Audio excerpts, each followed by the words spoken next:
Hey everyone, and welcome to An Operator's Blog. In this episode, we will be going in depth into going 0 to 1 as a US India DevTool startup. Joining me for this episode is Pranay Prateek. He's co-founder of SigNoz. SigNoz is an open source observability platform that provides your metrics, logs, and traces in a single pane of glass.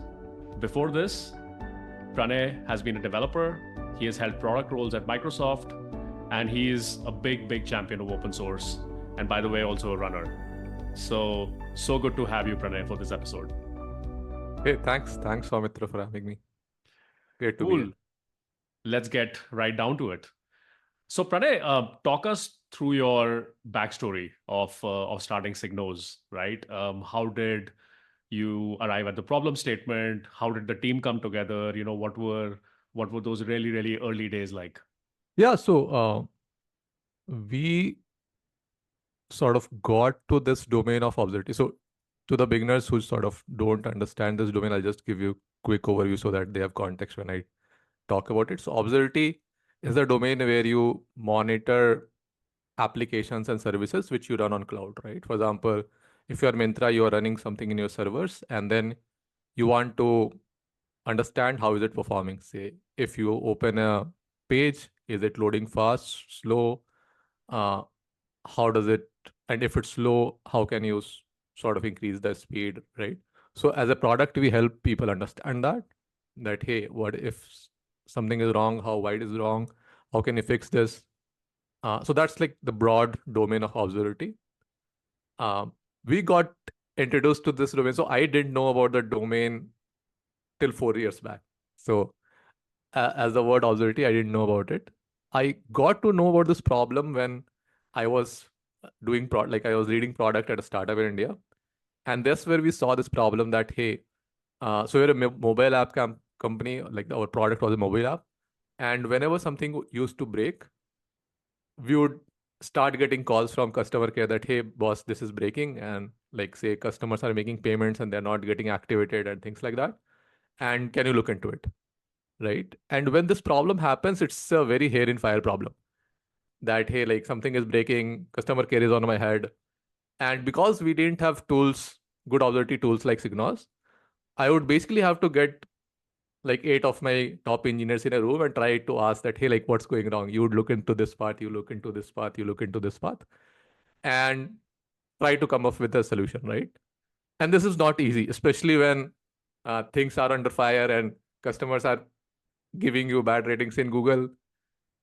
So that's where I got introduced to this problem that, hey, there's something called observability. And then I was discussing with my co-founder Ankit. So he was VP at another startup, and he was also facing similar problems that, hey, when things break, it's very difficult to figure out what's going wrong, right? So that's where it started that, hey, like this is a problem which seems interesting, seems very critical to companies. And so we sort of started digging deeper. And as we sort of got deeper, we found that it's a big market. So there are like public companies which are like $20 billion plus valuations in this market. So it's a huge market. Interestingly, there's no big Indian company in this space as of now, which sort of was very interesting because India is the third largest number of country with the third largest number of developers if you think US and China.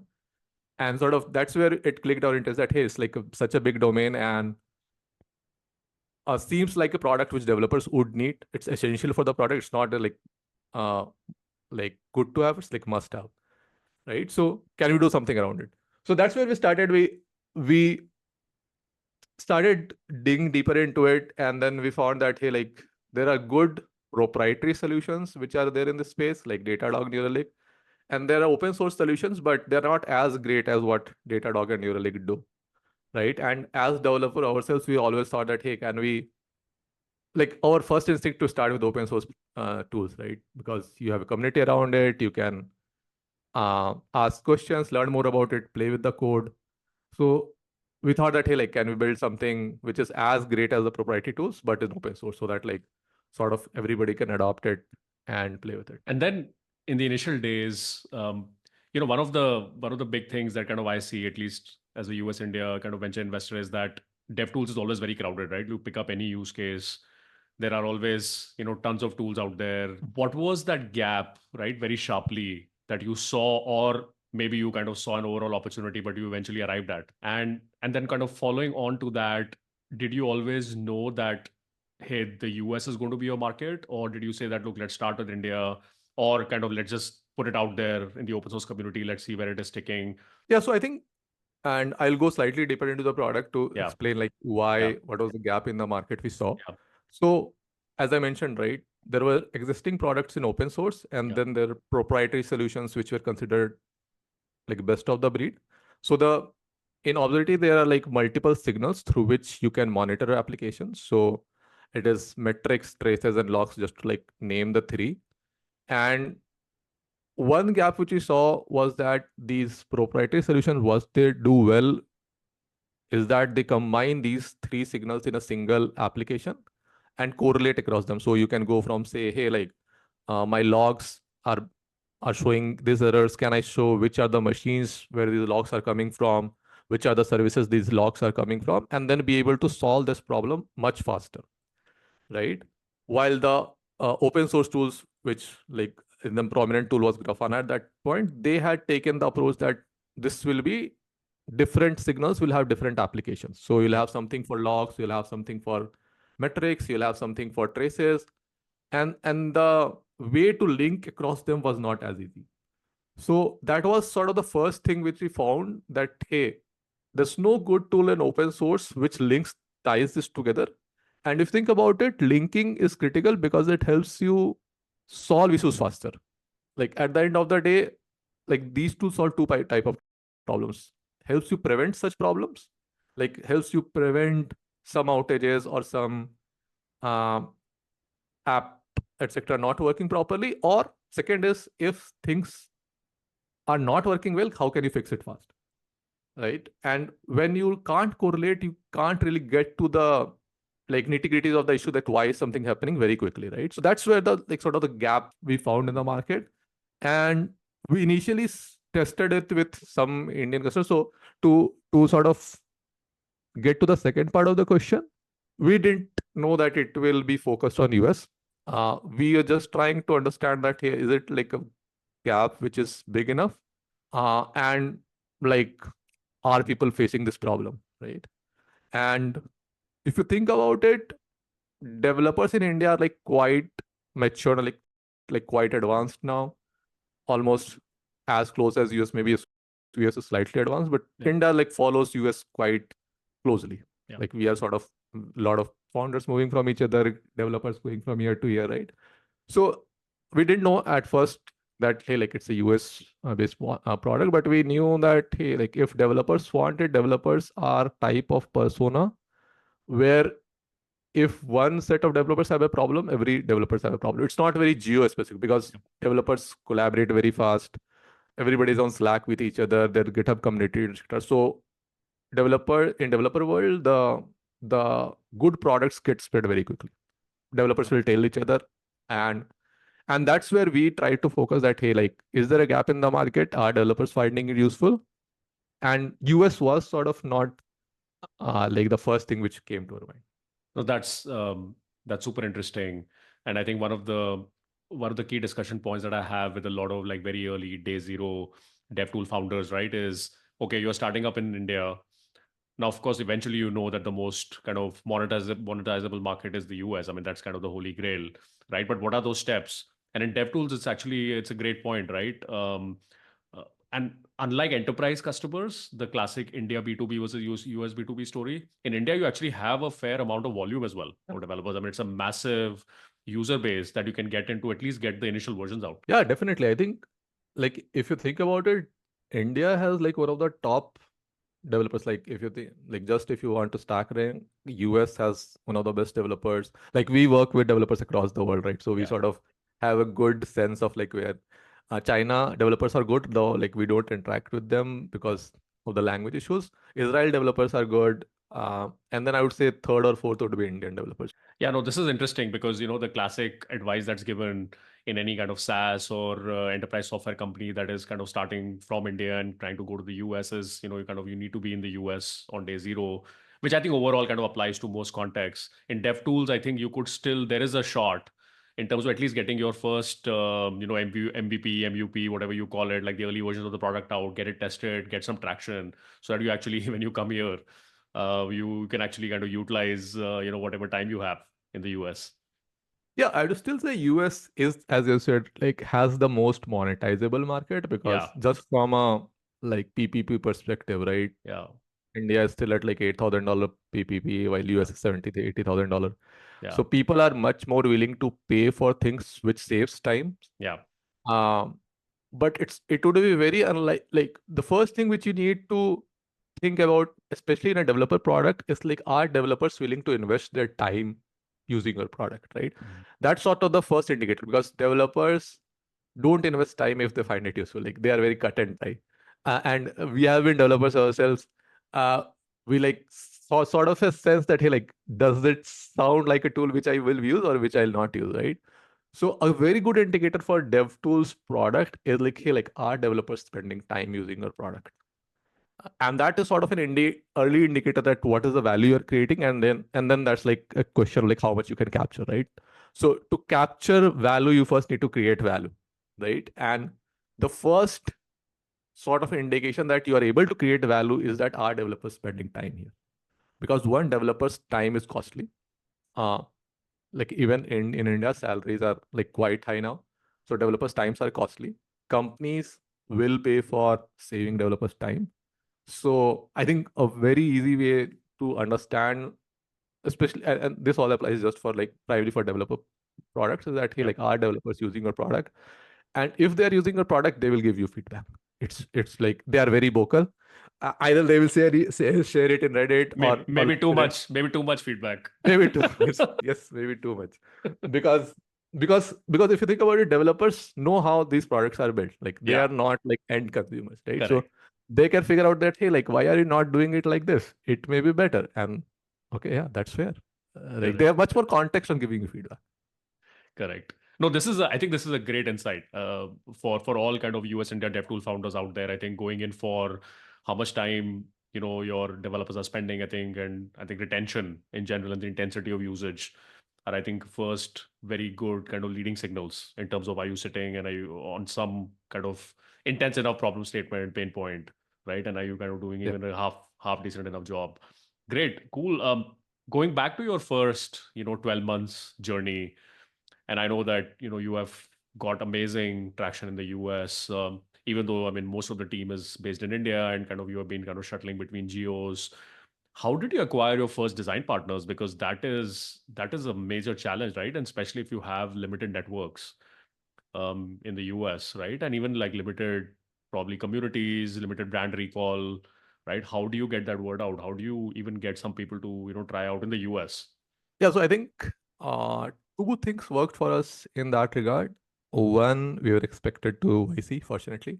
Hmm. So that sort of gave us immediate sort of name to say that, hey, like, we are not just another startup. So YC has backed us. So people get some trust on that. And second is we were based, like, we are open source, right? So uh, if sort of what happened for us, fortunately, was that we the sort of thing we had in mind resonated with the developer community. That hey, like, can we build something as great in open source, which is as great as like Datadog or Neuralink in the proprietary world, right? And it seemed like many other developers were also facing such problems, so that resonated with the community.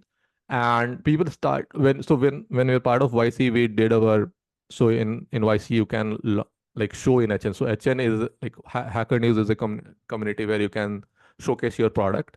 And when we did that, we got quite a good response, like just engagement. So not I would not say like they was like praising our product, but they had like lots of engagement, right? That hey, we had like around 250 plus upvotes, like 80, 90 plus comments. And they were saying that, hey, like, why didn't you do like this? For example, I especially remember we launched with a particular data store in early days, and then YC was like Hacker News community was very critical that hey, like, this doesn't seem to be the right data store to use for such a product. Um, and eventually it so happened that we found that hey, like, they were right. We had to change our data store, right? So it was not that like the product was perfect, but at least they were interested in what the idea was, like what problem we are trying to solve. And that sort of helped us get sort of comments from them. They would go to a uh, open source product, try to download it, raise issues, give feedback to Slack community. And sort of that made the flywheel going. So yeah, so I think what we did was we kept the channel open. So we had a Slack community which was very active, and people would download the open source product, and you would paste the link of the Slack community everywhere that hey, like if you are facing any issues, come here and sort of say what you are facing issues. Right? So we got that sort of feedback loop getting started, which I think was very interesting, especially if in the early days you start getting feedback from real users, real customers. That helps a lot. So yeah, so two things: able, being part of the YC, which sort of gives you enough trust that people will spend like 10 minutes looking at your site rather than like, hey, like why should I spend time on it? And then people being able to interact with the product and be able to give feedback. So yeah, I think one, and this is more from it may be very different from enterprise customers, but it's good if you keep your product without any friction in the early days, right? Like people should be able to play with the product and give you feedback. I see some founders launch their product and then they ask for credit card in the first page, right? Especially in developer tools, it doesn't work. Like I don't give credit card in the first page, right? So you have to first earn the trust of the company to show you the product and then see that hey, like this looks good enough for me to play around. And your goal is actually not to get the credit card in the first place. Your goal is to, like that would come later. Your goal is to start getting feedback and start talking to users. I think launching product is also a way to start talking to users, and then you'll figure out like if you have that mechanism going, right, that hey, people are coming to you, they are seeing the product, they are telling you something, then you're shipping something, then they are giving you some more feedback. I think that is sort of very important for get rolling. I think money will come later. As I said, if developers are spending time in your product, they will pay. Yeah. Oh, that's a great insight, and I think putting a product out there so that people, kind of your users can start playing around with it, give you feedback. One of the challenges I see a lot of founders face, and I actually face that as a founder as well in my own startup, is there's always this tendency of saying that, look, you are anchored to some very large kind of problem statement, right? So you want to build out a lot.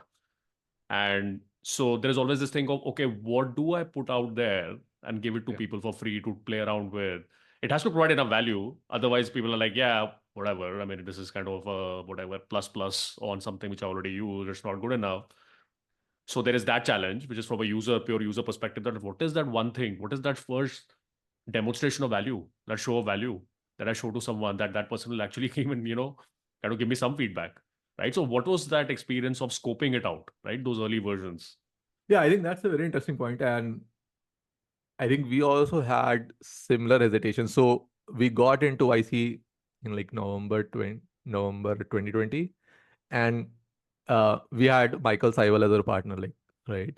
And so we would get on a first call and ask him that, hey, like, we had like lots of questions, this, right? And his first question was that, hey, like, have you launched the product? Right? We said no. So you said, go away, just code and launch the product, then we'll talk, right? Yeah. So and that's I think very good part of sort of YC which they inculcate and then they force you to do is to launch, right? Mm. Because many times as developers and like because you have worked in other companies, you have seen other products, you want to benchmark yourself with like Correct. the refined state of that product, right? Correct. And you feel bad launching a product that doesn't look good. Yeah. But I think that's a false sort of comparison. You should not compare your day zero with uh, Freshworks day 3000, right? You should compare your day zero with Freshworks day zero. There you go. Mm. But like if you are a good technical founder or you're a good product founder, that's why you've sort of taken the plunge to start a company. You want to benchmark yourself with that, right? Uh, yeah, so I would say just launch. the thing to keep in mind and then launch it should have the core kernel of what you want to say. Like it should be able to test what is the core differentiator, and so that people, so you at the first stage you're just trying to test, hey, like is this something which people care about? That's it. And that, so at the first stage your goal is not that hey people start using, retaining, etc. Your first goal is, hey, like people care about enough, one to give me feedback, one to sign up to the product. And if they are signing up, that's enough. Like you know that there's people who care enough to sign up, and they are not sticking because your product doesn't have all the features they need. That's fine, but they care enough to sign up. So okay, then you, some people will tell you, okay, this is what I need, and that's why we are going. And then you should build that and then release again. So I think your point is very right. I also even today tell to a lot of founders that, hey, like this launch with that core kernel which you think is core to your product, and then things will go from there. Like if you have a feedback loop open, and if the core idea is resonating, it will, like you can then build. I think that point of having a core kernel is, I think, super important, right? I mean, I think there was all these old case studies of, wait lists and landing pages, and Dropbox did this and somebody else did that. Unfortunately or fortunately, in the last decade, right, there is so much of clutter now in the market, and there is so much of demand on any user, any customer, irrespective of individual enterprise ICP, whatever it is, right? So even if it is in your head, yeah, your V1 or V2, and I'm sure you face this even now, right? While launching new features, you still have to solve that core pain point to some extent, right? It can't be it can't be kind of half baked, right? Like it has to, otherwise the signal is also kind of a false signal. Yeah, true. So if you don't launch something which is fully baked, Yeah. then it becomes tough.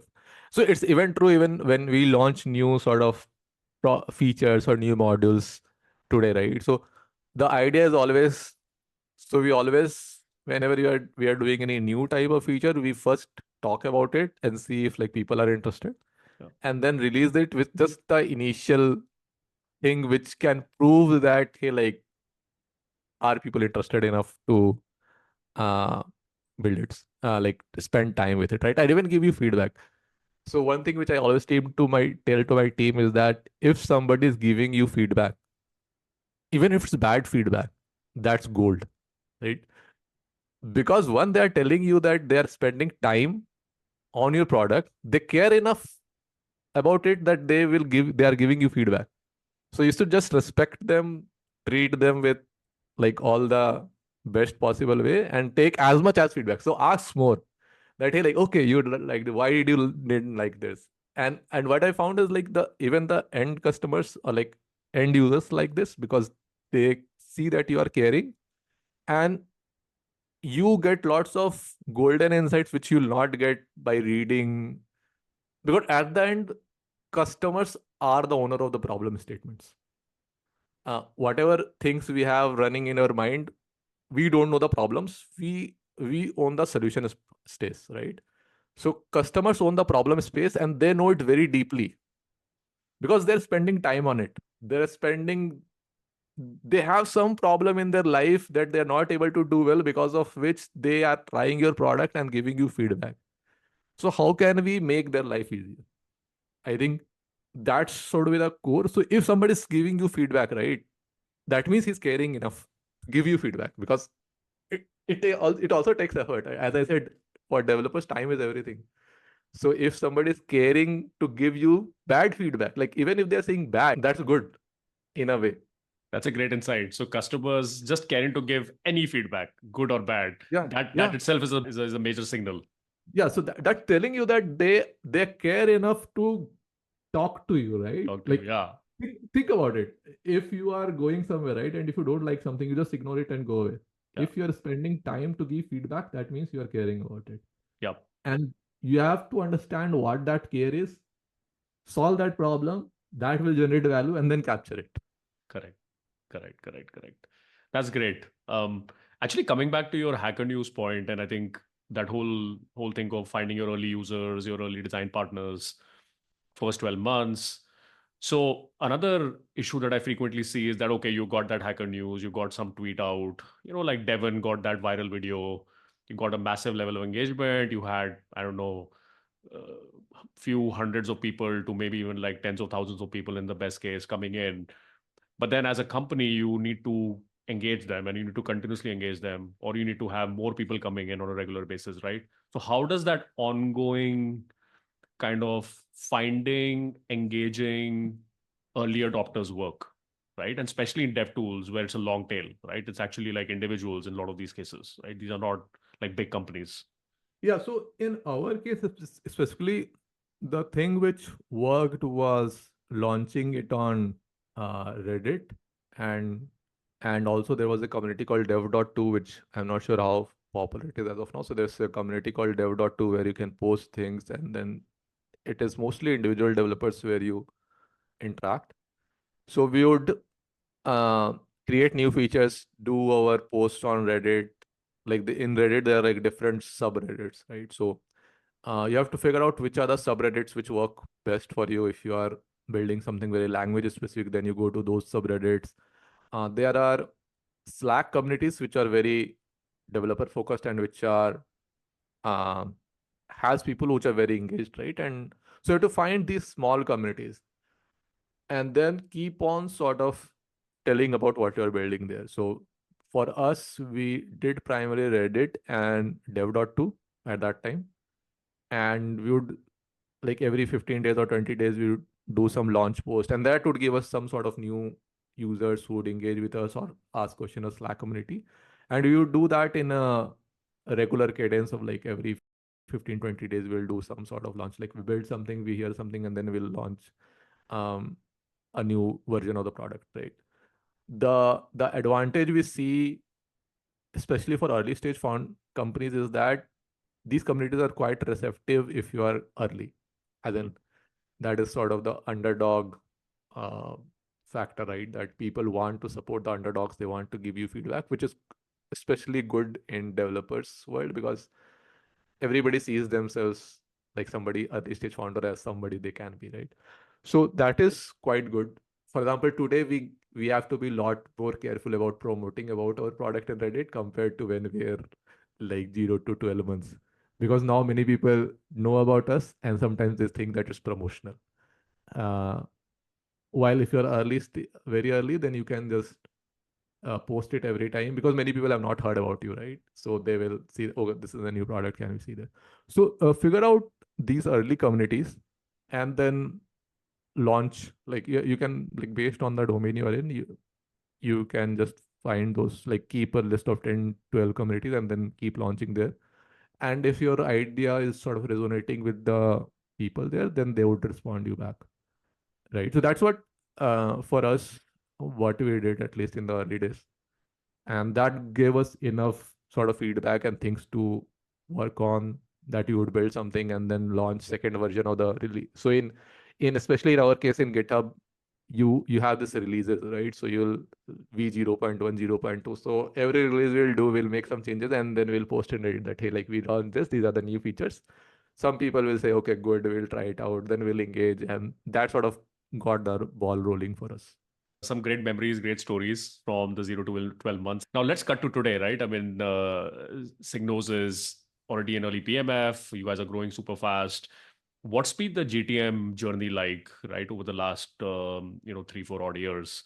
How has the GTM model evolved? How have you iterated on it, right? From that early days of just doing things that don't scale in YC style and kind of putting things out there to see what is sticking, to now, right, of being a proper business. Um, Talk to us through that journey, on especially on the go-to-market side. Yeah, I would still say we are very early in the GTM side because we are still quite product focused. But yeah, few things we changed. So we started like after sort of early traction, we reached to a certain amount of GitHub stars.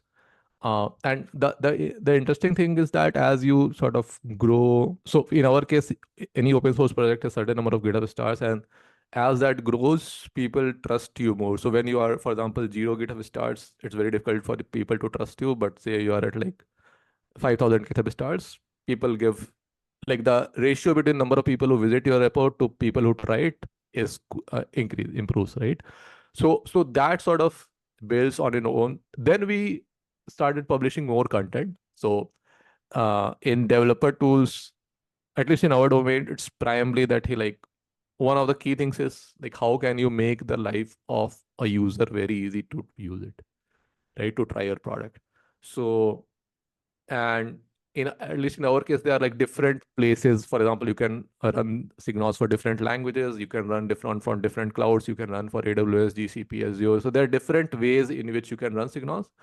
And the main thing which we focus on is to make this journey of trying SigNoz very easy. And so we would create blogs on, hey, how do you run SigNoz in AWS? How do you run monitor Python applications with SigNoz in Docker? So there, like you can create a bunch of lists there and keep writing blogs there and start distributing on LinkedIn, Twitter, wherever, right? So that would help. That helps us for us to people to see your content and get started very easily. The second thing, which like being an open source product gives us advantage, is that as your GitHub star grows, like you get distribution from GitHub, so other projects start building on top of you. So that's very good, sort of one validation and sort of way for other people to know about us. So I think those are the two main sort of broader channels of how these things worked. That GitHub, people who discover through the GitHub do their projects, try it out, share tutorials on how they tried SigNoz, and then second, that content which you tried and distribute, and that would help people to know about us. Have you tried any kind of offline channels like doing events or developer meetups? What's been the experience there? Yeah, we tried it a bit. What we figured out was that for a small team like ours, offline events take much more bandwidth than the ROI it generates. So we would present in different talks. We would present in. So if you go to the sort of top conferences, that's good. So like things like KubeCon, like in our domain, uh, products like KubeCon, but like small developer meetups, because you have to go there. Like it takes a lot of time for you to go there physically, do something, and then come back. As of now, we have sort of not spent invested more there. We think that distributing via online is more efficient, so we primarily focus on that. Of course, we attend like some of the bigger conferences, but as of now, not we are not done like developer meetups. Maybe we will do in future, but not as of now because we're still very engineer focused team, and then so engineering and content are the main things which we do. Great. So yeah, leverage. have leverage in the business. In terms of the conferences, sort of attending major developer conferences, what are some of the playbooks that have worked for you guys? Like, is it better in your experience to have a booth or some sort of a way to broadcast your message? Or you kind of just go free form, kind of just meet people as an attendee? Yeah, so the primary conferences I do is in the US. So we have a decent, as of now, people who know about us in India. Yeah. So the main places where we attend conferences in US, and because we don't have a big team there, it's primarily I going there and meeting people. It's very difficult for us to create like have booths there. One, because it's costly, and I don't think ROI of booths is good enough. And second, just because the number of teams, so you would need at least 2, 3 people to Yeah. man the booths, spend some time doing that. And currently, I think it's better for us to get to meet people and talk to people more deeply. My main modus operandi as of now is to reach out to people whom I know or post in my LinkedIn, Twitter that hey, like I am in conference, and then because of our network, some people will reach out, right? And that sort of conversations are much deeper. So I would prefer doing, say, 10 1 hour meetings compared to like 50 or 100 people coming to our booth, right? So the main thing which we are targeting from conferences is insights. Yep. It's not the sort of trying to close leads. Okay. It's, hey, like if I talk to a person, what are the problems are they facing, which we don't know about? And what could be possible solutions to that? So more our current targeting is more sort of strategic insights, meeting good people, sort of trying to form a network there. and just understanding where the market is. It's not to get leads as of now. So yeah, that has been our modus operandi for conferences. And we don't attend lots of conferences. We primarily attend KubeCon. The best part is if we can get talks accepted there, because that's free publicity. Yeah. And also it sort of establishes you as a thought leader in the space, so other people naturally look for you. So for example, in the coming KubeCon, we have 4 like talks accepted from our team, which is quite interesting. So uh, I think that sort of is much better ROI compared to booths. But yeah, that's just our view and how we operate as of. That's great. So yeah, to all developers out there, definitely check out the SigNoz talks at KubeCon. Yeah. And then on content, Pranay, just to go like one level deeper, so type of content and distribution of content. So for your audience, what kind of content has generally worked well, right? So between, let's say, blogs, Twitter posts, LinkedIn posts, webinars, maybe even deep dive podcasts, so like various forms there. And then second is, what is that channel of distribution that's like worked really well between Twitter, LinkedIn, Reddit, putting it out there on communities, maybe even like driving SEO, right? So on both these things, what has really worked? Yeah. So here we have tried a bunch of things. I think 2 main channels work for us as of now. One is LinkedIn, and this we have like I have personally tried to build followers in LinkedIn. Yeah. So LinkedIn gives is works. We have tried Twitter a lot. That didn't work for us. And especially after Ellen coming in, I think the algos have at least it's not working for us. Uh, but yeah, LinkedIn I think is interesting because lots of people, especially mid-level people, are there on LinkedIn. Mm. So these are not developers who are there on LinkedIn, but managers of developers. So the way that works for us is managers see that and then they ask their developers to see that, hey, like, do you want to check SigNoz out, etc. Right? The second is our GitHub repo. Because we are decently popular now in our space, we get featured in a lot of lists. So in GitHub, there are like a lot of lists which people create that, hey, awesome list for this, awesome list for that. So we get featured in a lot of those spaces. So other people, other members, when they're writing their blogs, they feature us here. And because of that, we sort of get traction there. Uh, yeah, I think Twitter has also worked for many other people I know.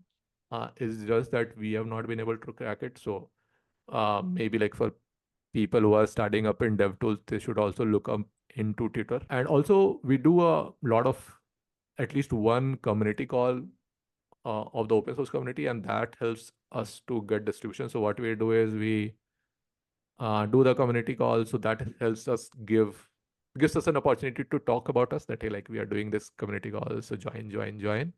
And then when we do the community call, after that we record and put it in YouTube. So the goal here is that if you have done something, talk about it, and then also use it later as in YouTube or in other sources to for other people to see and view that, right? So those are the sort of 2 things. So community call, GitHub, which is from the open source way, and LinkedIn has worked a bit for us.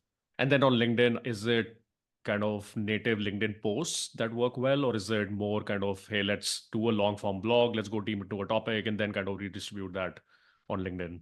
As of now, I primarily do post on LinkedIn. Yep. So as you know, right, if you put something in LinkedIn, if it's a link outside, the distribution is very poor. Very poor. Yeah. So you have to do LinkedIn native post. We also tried webinar. I think webinar also works decently well if you have good people joining to the webinar. You can also do launch weeks, which is quite popular in dev tools nowadays. So every 3 months or 6 months, for example, we do it 6 months. You can do launch week. So you can tell from 14 days ahead that, hey, like, I want to launch week, please sign up, and do the launch week and then sort of do a recap of that, right? Yep. So always, you're thinking about content, it's like the one main event, but you can do 14 days before that and 14 days after that, just based on one event, right? Yep. So that gives you opportunity to talk about it. Otherwise, what will you talk about? You can't just say that, hey, like we are SigNoz, we are SigNoz, we are SigNoz, right? So I think launch weeks are good ideas. Got it. And that community call that you mentioned is very interesting. What is typically the structure of those community calls? So this is generally our open source community call. So what we do is every month we do this community call where some of our maintainers join the call. It's typically our current users who are either using SigNoz or are facing some problem in it who join the call. And sometimes we have people who are successful with the product and they would have shared with us somewhere. And then we ask them to share about their success story. So it sort of creates this connection between the end developer and like the maintainer, right? We, and like put face to Yep. uh, names, and people also get to know other success stories that hey, like these people are doing this and they have found signals useful in this way.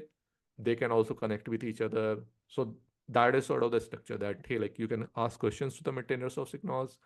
Other people can share their success stories, and if there is like any feedback which they have, so we also get to learn that hey, like this part is like very bad, or like are you why don't you look into this area which is something new. So yeah, it's just like for the community to come together, share ideas with us. We share, we sometimes also ask them feedback that hey, like we are thinking about this topic, maybe give some early preview of things we are working on and see what is the thought process there.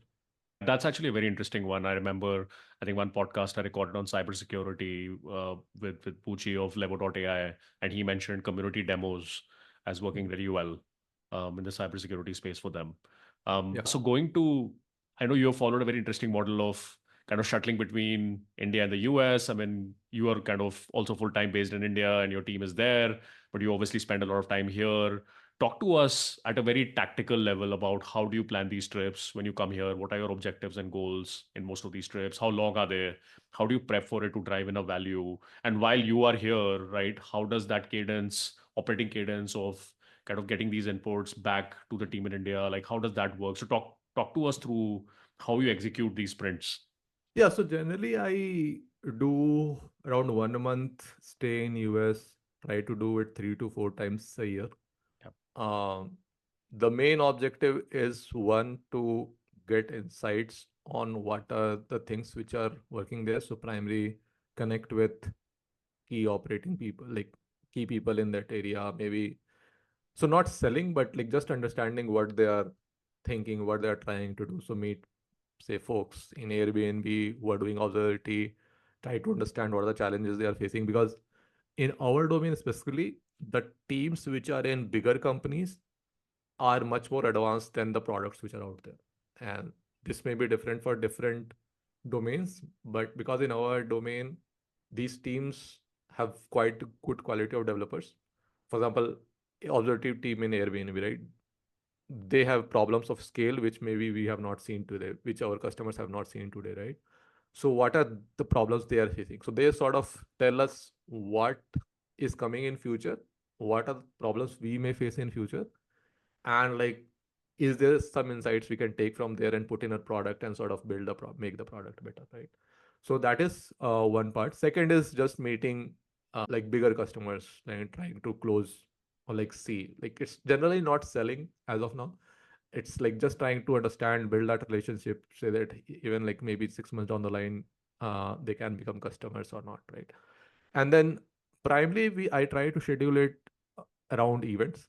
So for example, September, October is a good time, lot of events are Yep. happening. um, so these events give you good opportunity to talk to people and see what is happening in the industry. More people are also coming from other parts of the world. So basically, Bay Area becomes sort of the hub of where people, even from say UK, Europe, etc., come down, and that helps us meet them. So yeah, that's primarily where we target. Sometimes it's our industry conferences where we go. So it's primarily centered around some event, and then try to arrange meeting around it and schedule meetings around it. In terms of the operating cadence, it obviously becomes tough because it's a 12-hour difference between India and US. Generally, try to keep late night things with my team, and as in late night in US and early morning in India. so that I do this. So generally, even in when I'm in India, I work late till night, and even in US when I work till late at night. So that helps keep that syncing schedule there. Uh, but yeah, that's essentially where how it goes.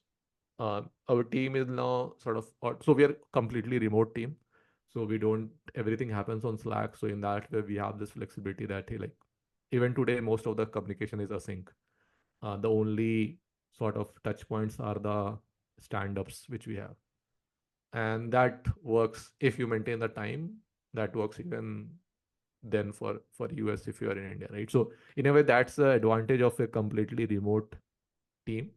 That your operating cadence doesn't really change much if you are available in that time zone, like in that time period where when you are uh, changing. People don't care if I'm in India, if I'm in US anyway. Actually, having a remote team is actually a competitive advantage in a way when you are trying to execute this kind of a model, right? It's hard, much harder for a full in-person team to execute this kind of a sprinting model across geos. Yeah, and I think especially because of the nature of our product, because we are open source from day one, we have customers across the globe, we have community members across the globe, we have users across the globe. Um, I can't imagine we can be like in-person team. It's just really not possible, right? Because we need to be like somebody from our team is always available.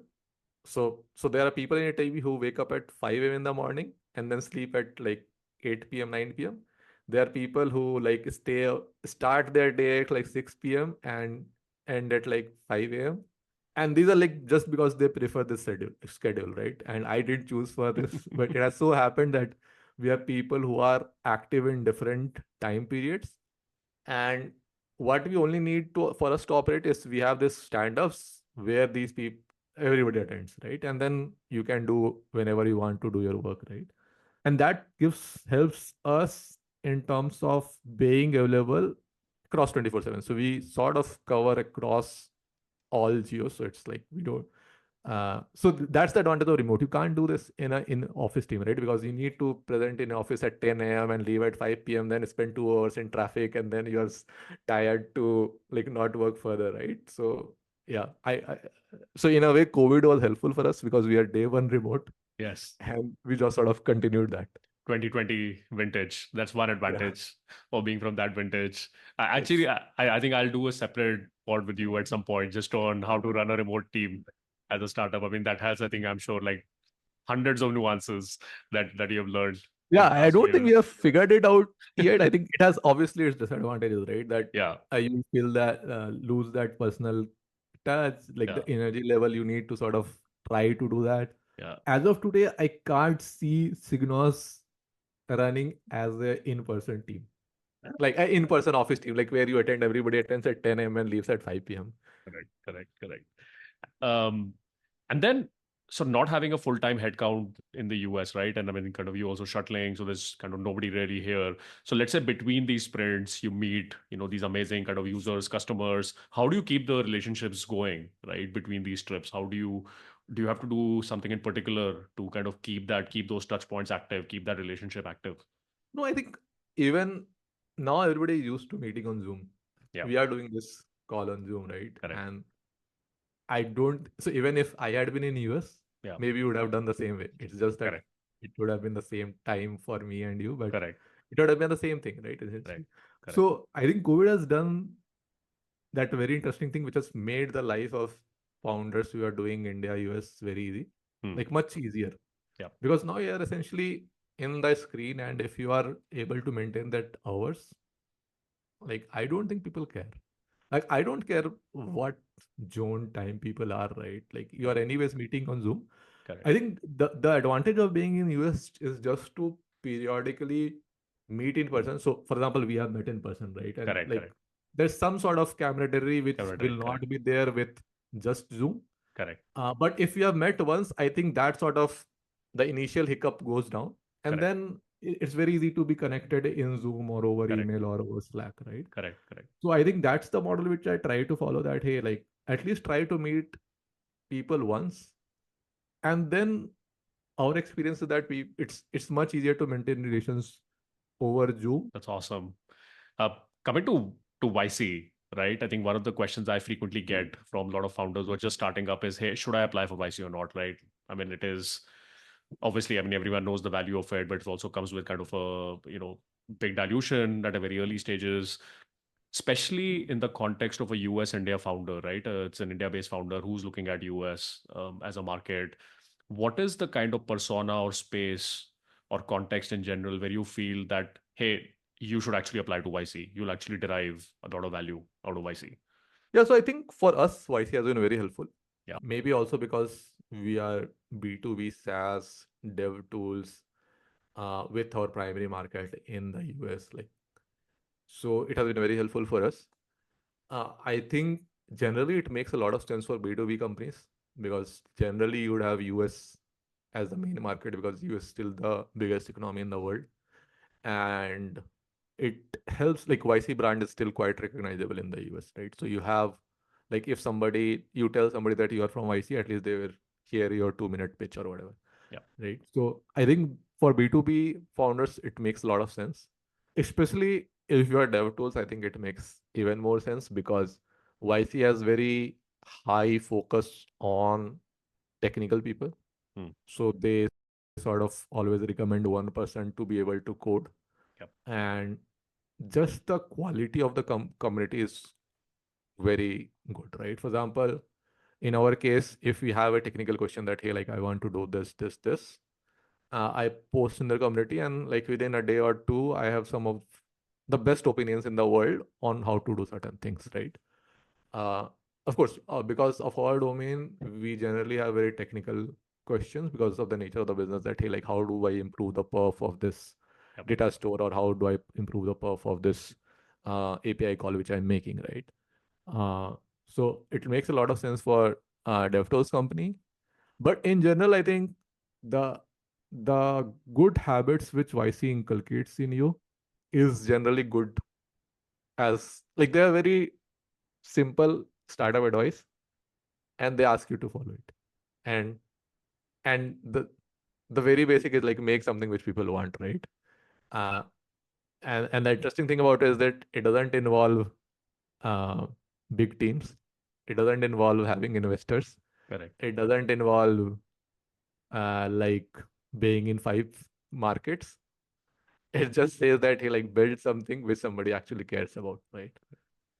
And that's essentially the um, if you want to create anything of value, you have to generate value. I think that's like sort of the fundamental principle I always go to, that hey, if you want to build a company which is valuable, you need to create a lot more value in the world, and then you'll capture a percent of it, and that will give you value, right? And value is defined as, at least in terms of businesses, like what people, like if you are able to solve certain things which people want to do in a better way, help them make their life better. So in our case, value is that, hey, like if a problem happens in my production infra, how do I help people solve it faster? That's value. And being open source, you have to create much value and capture a much smaller part of it compared to a proprietary. But that's a different question. First question is that, hey, you have to create value. Yeah. Right. And that's a very basic thing which I think YC nails down into you. The second thing is like don't uh, don't like overhire, don't raise too much. They're like basics. Yeah. Like don't spend more than what you like. Ultimately, as a business, you have to create profit. So have that in mind. So these are very basic things, but as founders, we always get sort of overwhelmed. But these people have seen so many stories, so many journeys, so they know where we can go wrong. So what our YC founder partners, for example, say is that uh, at least if you make mistakes, at least if you fail in a new way, don't fail in the same 100 times way in which we have seen. That would look bad for them. So yeah, that. So yeah, broadly, I recommend YC for everybody, especially for B2B companies. It's like it's no way. And I think in early stage dilution is uh, if you have to make a big company, the early stage dilution doesn't matter much. Yeah. The goal is to create something which is valuable. Yeah. And do you really care if like it's at the end, your equity is like 5% versus 4.5%. Yeah. Yeah. Yeah. The focus is to make the pie bigger, right? Um, One final question, and I cannot, talk to Pranay without talking about open source. So, so for all US India founders out there, early stages, and I would say even kind of bigger companies, right? What is your 2 cents around using open source, contributing to open source, right? Like, what are the advantages, and how can they kind of how can the Indian startup ecosystem really kind of use it as a strength? Yeah, I think there should be reason why you want to open source, right? So I see many founders today which who reach out to me that, hey, like this is what I'm building. Should I open source it, right? So open source, many people see it as a way to generate traction. That, hey, like if I open source my code, people will naturally come. But sometimes it may be true. It's it's not given. At the end of the day, even if you're building an open source product, you have to build something which creates value. Uh, and you have to think that why open sourcing it makes sense, right? For example, in our case, because we are a product which people install in their infrastructure, right? They install part of our code in their infrastructure and send data to us, and that's why we're able to help them analyze and like get insights from it, right? For us, for people to trust us, it's it helps if you're open source because then people can more easily trust you. So you have to figure out why you want to open source. Yeah. It's if you just open source and think that, hey, like things will fall, I don't think that happens. And open source is just saying that you're making the code source open. You still have to do the all the same things of which any company does, like figure out what product you should build, figure out how you should distribute it. Open source can help you in some way that if people care about what you're building, it acts as a like way for people to discover it, helps you get trust, helps you get into sometimes into bigger companies can start using your product because who can't use SaaS, etc. But you still need to build a product which works. You still need to figure out why people should use you. You still need to figure out how people will discover you. You still need to figure out if they discover you, how will they use you? Will they get value? So all the basic questions remain same, right? Uh, the other piece is that if you are doing open source, you are also losing a lot. Mhm. So it's not a free lunch, right? Yeah. So that you essentially are letting people run it himself. So it reduces the amount of value you can capture, right? Mhm. And that in turns implies that you have to create a lot much value, more value. But if that product or if that category doesn't have like you can't create that much value and you reduce the percent you can capture, does it make sense to open source it, right? uh, you also sort of always have to keep your community along with you. So uh, you have to answer their questions. So it takes effort, right? Even from our event today, we spent 20-25% of our engineers' time on like just answering community's questions, having this community call. So there's a trade-off, right? For our case, it one because we wanted it's a product which goes in their infra, so there's need of trust. And then second, we have a fundamental view that, hey, like there should be a product which is open source, which should be as good as that like the other proprietary products, right? And we believe that if there's a product which is as good as proprietary tools and there's open source product, people will choose open source product. But that's also because our users are developers. If your users are marketeers, do they care about open source? Uh, so yeah, I think it's not a free lunch. You should think about it. But if it works, it's like a great way to sort of at least get users from across the globe. So for example, SigNoz is global from day one. We have, I think we published somewhere that we have users from some 80 plus countries, etc., who use SigNoz today, right? So though that like also comes with the other disadvantage that you have to be awake 24 hours a day to support every time, and that's why being remote, which we were discussing earlier, right? Correct. But yeah, essentially it has both its trade-offs. We are a fan of open source, but it's not a freelance. You have to think why it makes sense for your business or for what you are trying to do. Does it help your customer? Does it help you build a better product? But if yes, go for it. We want more open source projects in the world. Great. Yeah. I mean, I think what I'm taking away on open source is it's not a hack, right? It's a philosophy and it has to be Yeah. kind of in the DNA of the company. It has to, second, make business sense, right? And third, it comes with trade-offs, right? And real business trade-offs. And I think any founder has to be kind of aware of all these three things and then make an informed decision.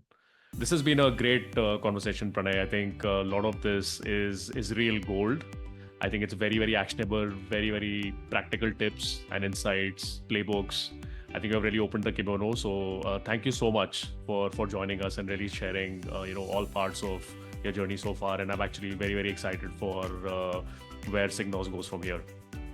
Cool. Yeah. Thanks for having me in the podcast.